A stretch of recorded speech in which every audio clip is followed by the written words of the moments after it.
Caleb, you like your little video? Yeah.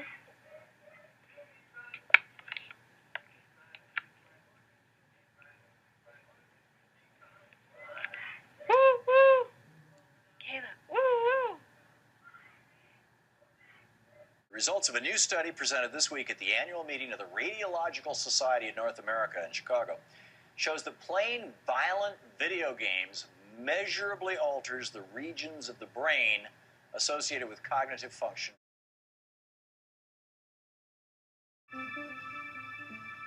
Joe's enlisting the help of Professor Doug Gentile, a leading scientist who has done extensive research into the effects of violent media on children. Using 40 12-year-old boys, they're setting up an exercise to investigate whether playing violent computer games desensitizes children to real-life violence.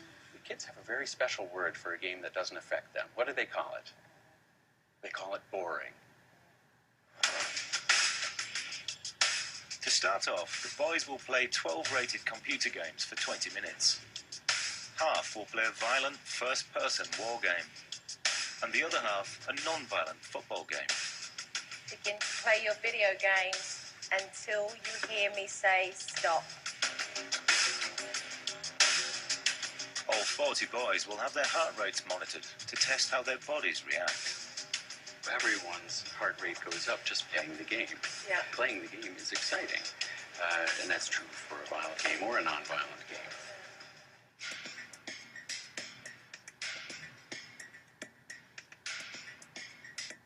Put your hands on your head, please. After playing their games for 20 minutes, the boys are then asked to watch violent news footage that could be seen any night on the 6 o'clock news. All clips were reviewed and approved by the kids' parents beforehand. When I count to 3, you will press the continue button. If any of you do not want to watch any more, please close your laptop. Okay? 1, 2, 3. Joe wants to see if the violent gamers react to the footage in the same way as the non-violent gamers. Outwardly, all the boys seem pretty unfazed by the footage. But what's happening on the inside?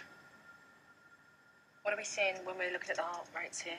In general, the group that watch the violent video do seem to have lower heart rates at the moment.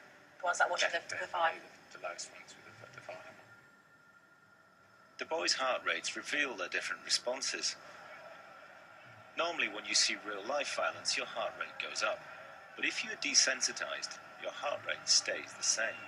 So we're seeing exactly what we would have expected to see, that if they've been witnessing a lot of violent acts, that then when they see new ones, even though they're real world, Desensitized. which is exactly what we're seeing here. I don't know what to say. I mean, that's just, that's quite shocking, really.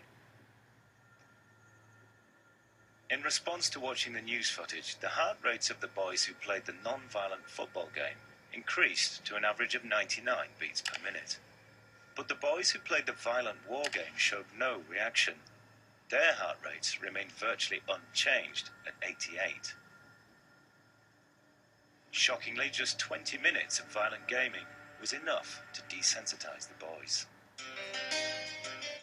Television is a regular part of life at the Walsh House. Carrie and John say they have rules in place for watching, but with 6 kids, it isn't easy to keep them entertained. We have TVs in Every room in the house. basically every room, and in the cars as well.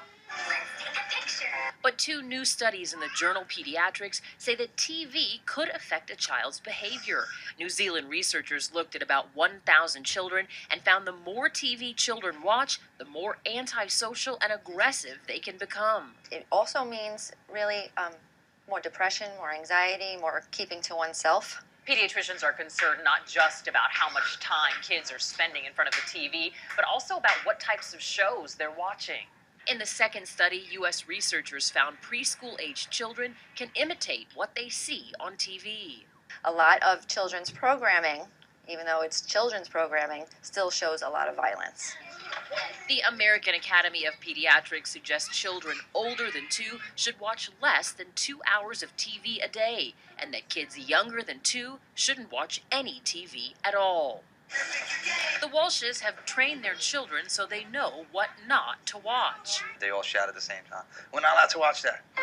If you want to be a pirate. They also limit TV time during the week. The topic is violence in the media. So, okay, the Attorney General says there's too much violence on TV, and that should stop. But even if you took out all the violent shows, you could still see the news. So until mankind is peaceful enough not to have violence on the news, there's no point in taking out of shows that need it for entertainment value.